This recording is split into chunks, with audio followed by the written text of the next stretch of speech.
Welcome to Here's the Deal, where we educate, elevate, and inspire the next generation of entrepreneurs. On Here's the Deal podcast, we tell the real stories of business owners, the challenges, the lessons, and the wins that define their journey. And through Here's the Deal video marketing, we help you share your story with the world, creating high-quality video content that's easy, comfortable, and cost-effective. Because every entrepreneur has a story worth telling. And at Here's the Deal, that's where that story comes to life. Hey, everybody, what's going on? I was just out at an Accelerant meeting. It's a local networking meeting here in the Arizona area. And we're out at Phoenix International Raceway, which is really cool. I don't know how many people are out there familiar with racing, but Arie Luyendyk was the guest speaker. He's a two-time Indy 500 champion. I grew up around watching racing and stuff like that, so I was very familiar with him. Like, oh wow, this is going to be awesome. And I was like really into it. It's like more than maybe some of the other hosts was like, oh, this is really cool. I've actually watched this guy race, and it's fantastic.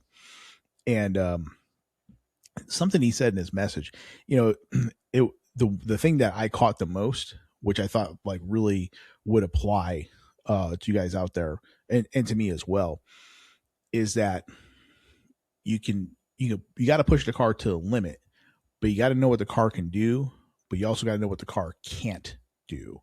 When he said that, I was like, wow, okay, that hits, that makes sense, right?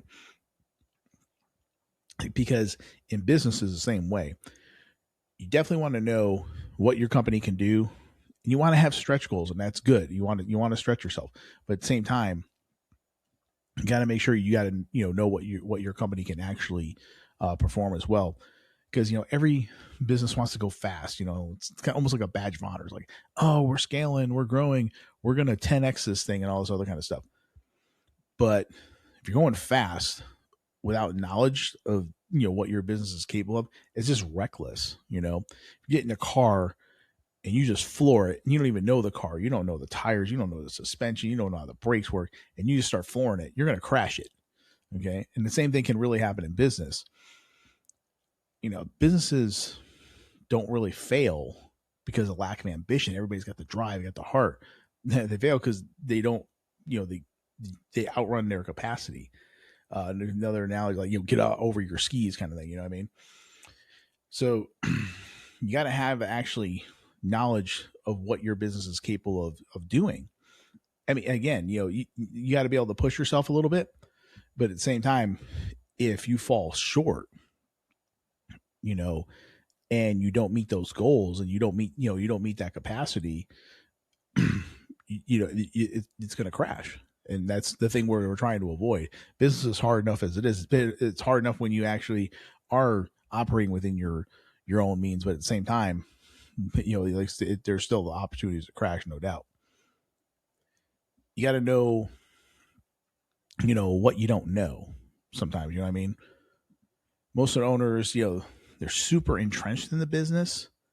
And of course, if ambition was the driver of it, then, business would, a lot of business would like totally thrive because, everybody's super motivated, and that's great. But there's, a few blind spots that you really, you got to talk about. We're talking, a lot of times, the show, we talk about cash flow, right? That's your capacity. That's what the engine can handle. You know what I mean? If we're keeping with the race theme kind of thing, your team and your staffing. Okay. Who's the guy speaking in your headset? I mean, who is that, that's in your pits, things like that, telling you, hey, we're reaching maximum capacity here. And don't take on any more jobs because we're barely getting this done, or they could be telling the other way, hey, push it. We got way more capacity. Keep going, and then also, you got to have your operational infrastructure in place. Like I said, you got to know, like I said, what are like I said, keep with the race analogy, you got to know what the tires can do. You got to know what the brakes can do, things like that. And I think in business, we have to look at these things very carefully, because again, your reputation is going to depend on it. And if you can't fulfill an order, then that's going to set you up in a bad way, and it's hard to recover from that.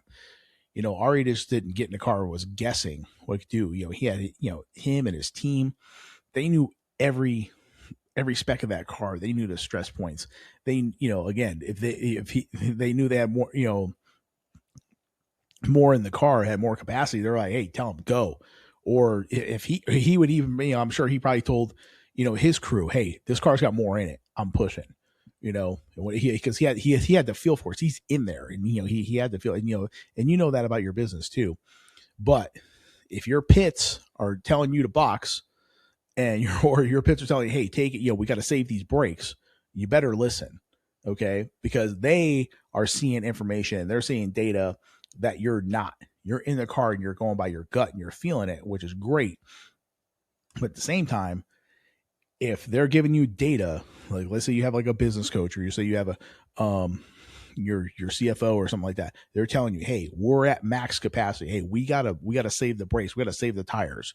Okay, we're low on fuel, so let's we got you gotta be smart about it. You know what I mean? You want to, but you do want to have those stretch goals. Okay, you got to have that sweet spot. You don't want to just stay in the pits. You know what I mean? You got to get out. But you got to race smart. You got to race smart.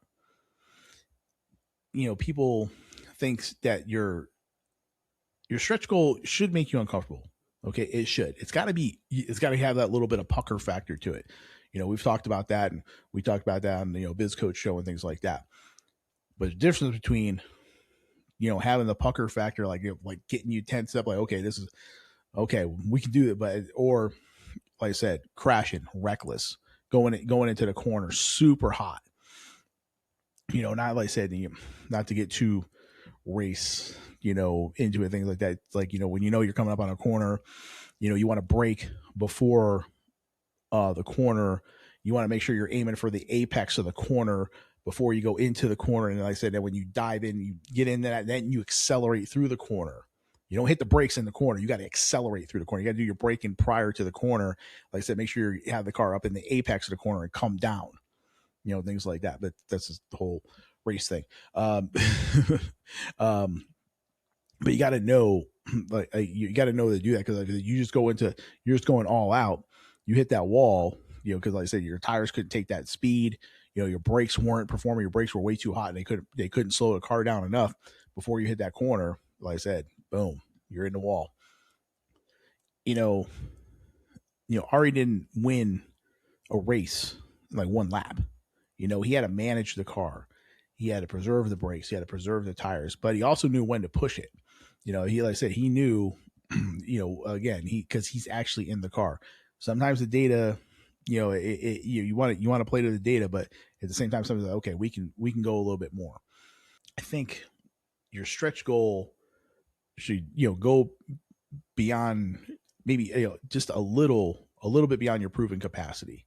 Because again, you don't want to stay stuck in that plateau. You don't want to play the safe thing that you don't want to do.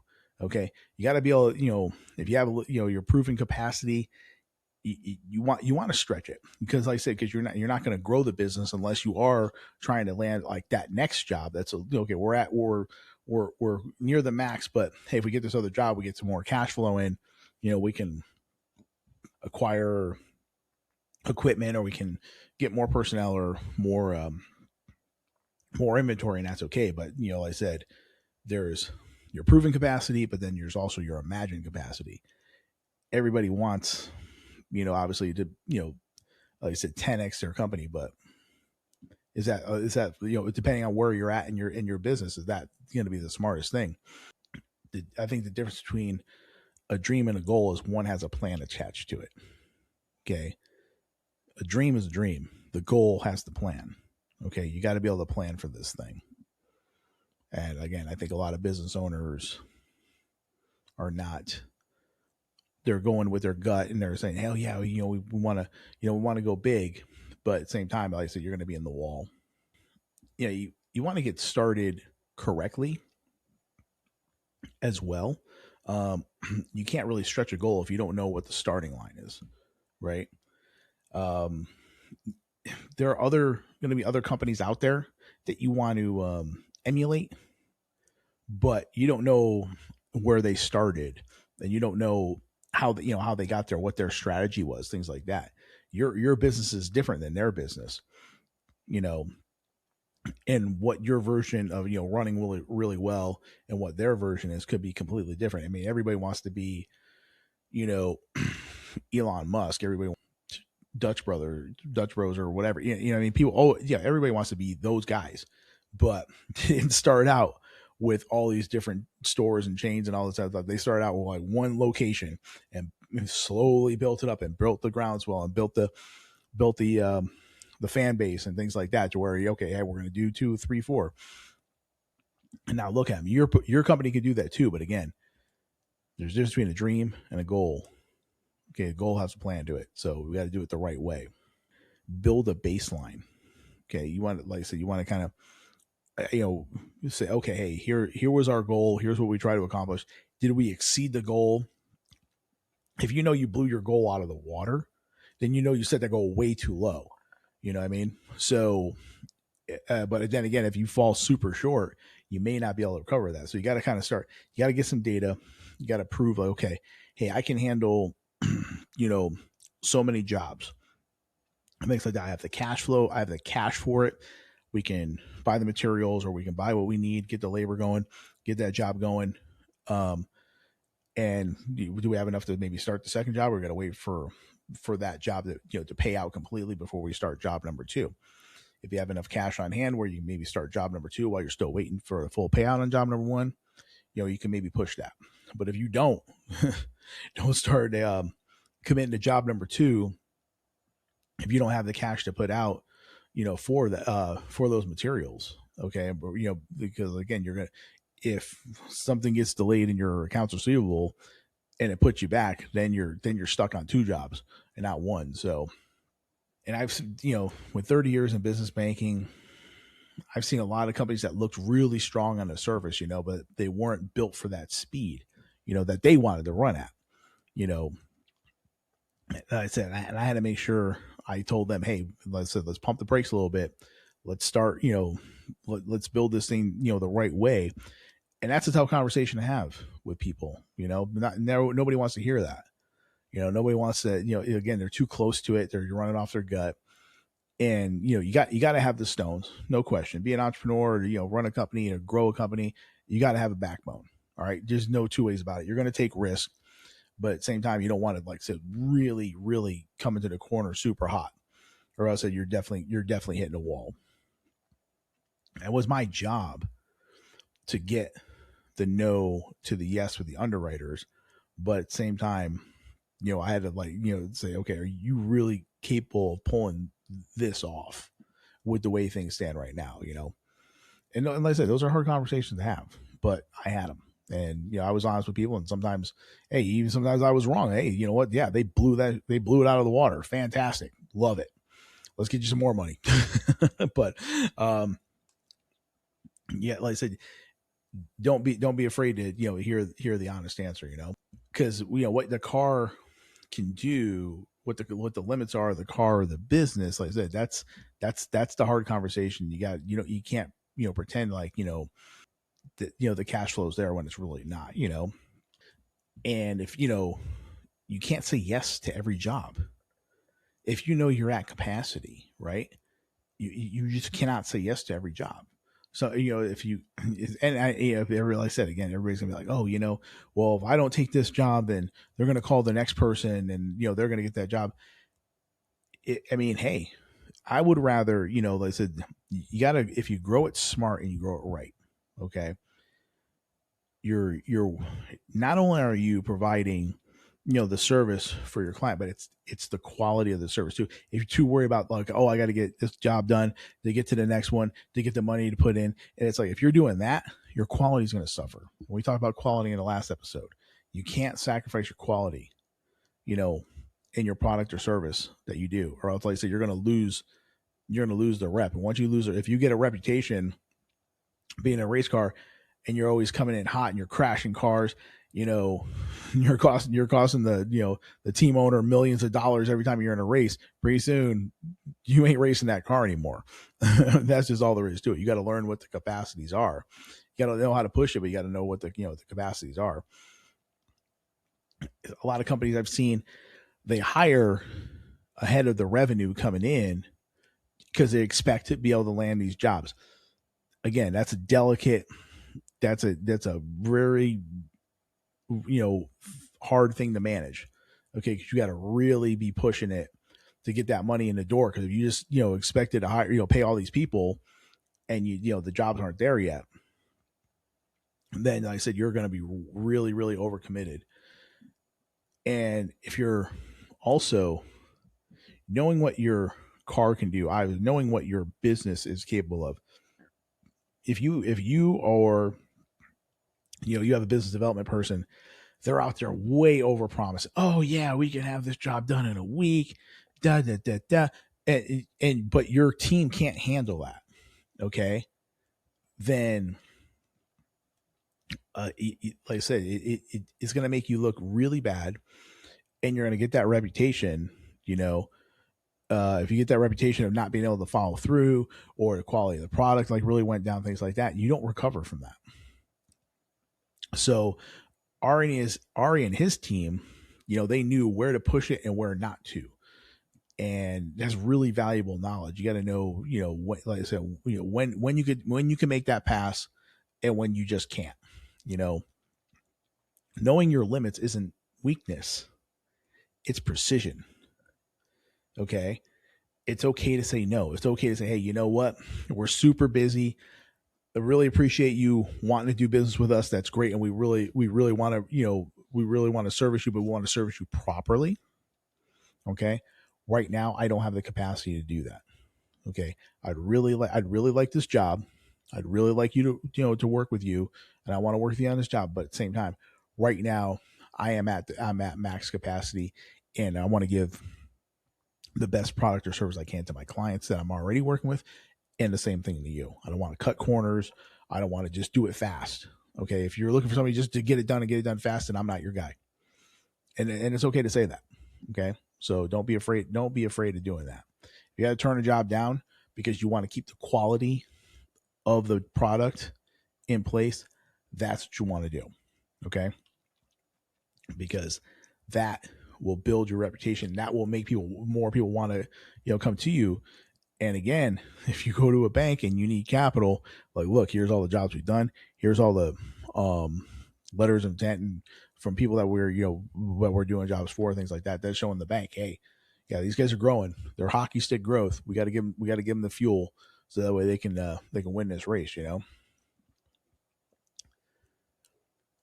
Knowing what the business can do and what they can't do, that's what we do here at Here's the Deal as well. It's we try to set the foundation, for telling your story. Okay. We can't tell a business story if we don't know what that story is behind the business. We have to have conversations with you. Okay. Because again, as I'm talking to you, I'm going to hear certain things that I know audiences will click with, that I know customers will click with. And to you, it might just be a passing thought or just some random fact that, like you just, completely, you're numb to it.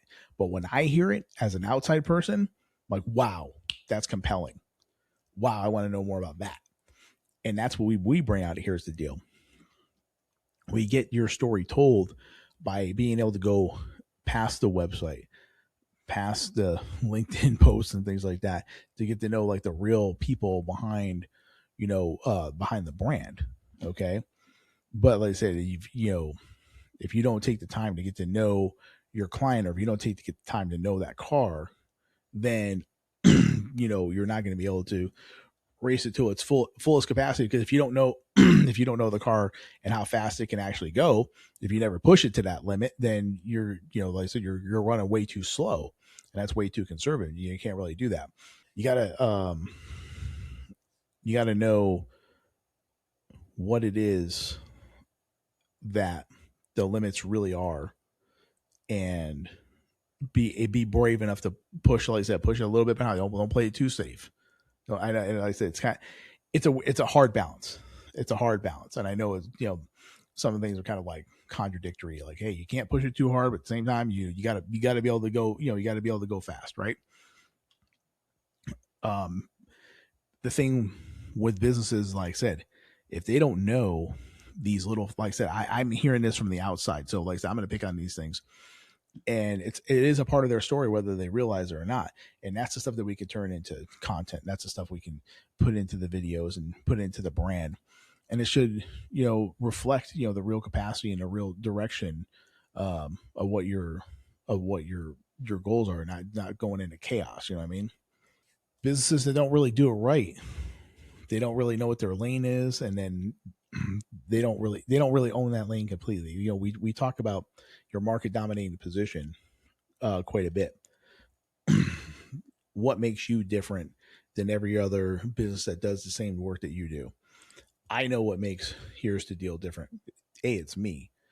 Like I said, with the 30 years in business banking, okay, having that knowledge of operations, cash flow, things like that. And at the same time, being able to express that to the underwriters to get the yes.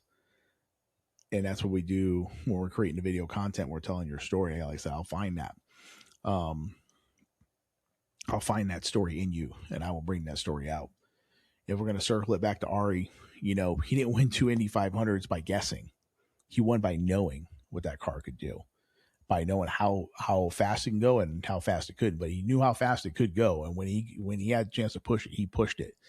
And he did it better than most. He won the Indy 500 twice. So here's my challenge to you guys. Okay, I want you, at maybe a high level, like 3 things that your company can do, and 3 things that your company you just can't do yet. Build your stretch goal from that really honest list. Okay, because I think if you do that, if you're real with yourself, saying, hey, here's what we can do and here's what we can't do. And again, that stretch goal is somewhere in between. Here's our, like I said, not playing it too safe. So, but here's the limit. Here's we're not there yet. We're not quite here. Can I go record aerial stuff in other states other than Arizona? Right now I cannot. Okay. Straight up, can't do it. Will I eventually be able to do it? Yes. Will I travel to do it? Maybe. Will I more than likely find local people that can provide that footage for me? It's probably the way I'm going to go. Am I doing that right at this moment? No. But if you're in the local Arizona area, yes, we can provide aerial coverage. We can do all kinds of cool aerial stuff with the drones and do video content. That I can definitely do. Okay. But can I do it in Texas, Colorado and stuff? No, I cannot. Not yet. It's coming, but not just yet. So I want to give a shout out to Accelerant. It was fantastic. The room was great. Energy was great. You got to remember, like I said, it's the relationships that grow your business. It kind of goes hand in hand. Okay. So if you have any questions about that and you want to, get a hold of us and maybe have that conversation where your business is and what it can do. Yes, just click the contact info below, contact us and let's set up a meeting. And then like I said, if it's not something that we do here, Here's the Deal as far as telling your story or your content, things like that, don't be afraid to let me make a few phone calls for you and use a network that I built over 30 years with business professionals across every discipline in business. God bless. I'm out. Here in closing up the show, and Here's the Deal, just want to give all honor, glory, and praise to my Lord Jesus Christ, who, saved my soul and gives me the ability to do this show. Without him, I couldn't do anything. Also want to give thanks to my family. My wife, my kids support me doing this and, backing me up. I couldn't do any of this without them also. Got to thank the sponsors, of course. Everybody that, supports the show. And, of course, the fans, the people that subscribe to the show. I wouldn't do any of this without you because it wouldn't be a show. So just want to say thank you all very much. Continue to, educate and elevate. Get out there, pursue your passions, pursue your dreams.